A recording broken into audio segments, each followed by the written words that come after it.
Gap ఇవ్వడం తప్పైపోయింది.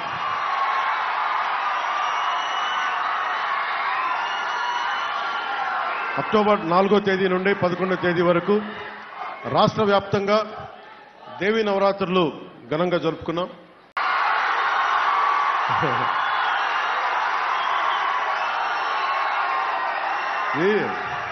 Correct, మేము అర్థం చేసుకుంటాం. మనకి వినోదం, సినిమా నాకు అర్థమైంది. నేను చాలా కాలం ఓజీ అంటూ నాకు మోడీ గారిలాగా అనిపించేది.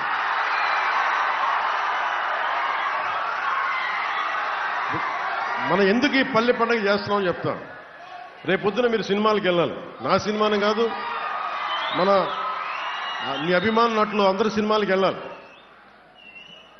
మీరు డబ్బులు పెట్టాలి. డబ్బులు పెట్టాలంటే రాష్ట్రంలో డబ్బులు ఉండాలి. ప్రతి ఒక్కరికి కడుపు నిండాలి. అందుకని ముందు కడుపు నిండే పని చేద్దాం. ముందు మన రోడ్లను బాగు చేసుకుందాం, స్కూల్స్ని బాగు చేసుకుందాం. ఆ తర్వాత వినోదాలు అందామా, విందులు అందామా, ఓజీ అందామా, అది ఆ తర్వాత. ముందు బాధ్యత. మీరు సినిమాకి వెళ్ళినా రోడ్లు బాగుండాలి కదా, కింద పడ గోతులు లేకుండా ఉండాలి. అలాగే మీ సినిమాకి వెళ్ళి డబ్బులు కొనుక్కోవాలంటే చేతిలో డబ్బులు ఉండాలి, పని కావాలి దాన్ని. అందుకని ఇవన్నీ దృష్టిలో పెట్టుకొని మీకు ఆనందం ఉండాలి. ఖచ్చితంగా మీకు వినోదం ఉండాలి. నన్ను ఎలా అభిమానిస్తారు ఒక నాయకుడిగా కాకుండా, ఒక హీరోగా కూడా, అలాగే నాకు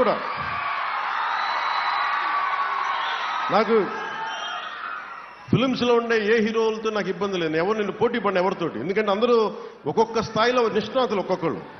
సో అందరూ బాగుండాలని కోరుకునేవాడు. బాలకృష్ణ గారు కావచ్చు, చిరంజీవి గారు కావచ్చు,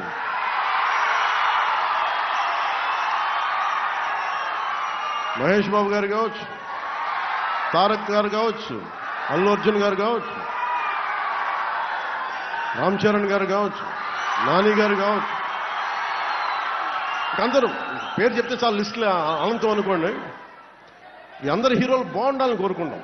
సో కానీ మీ అభిమాన హీరోలకి మీరు జై కొట్టేలా ఉండాలంటే ముందు రాష్ట్ర ఆర్థిక వ్యవస్థ చాలా బాగుండాలి.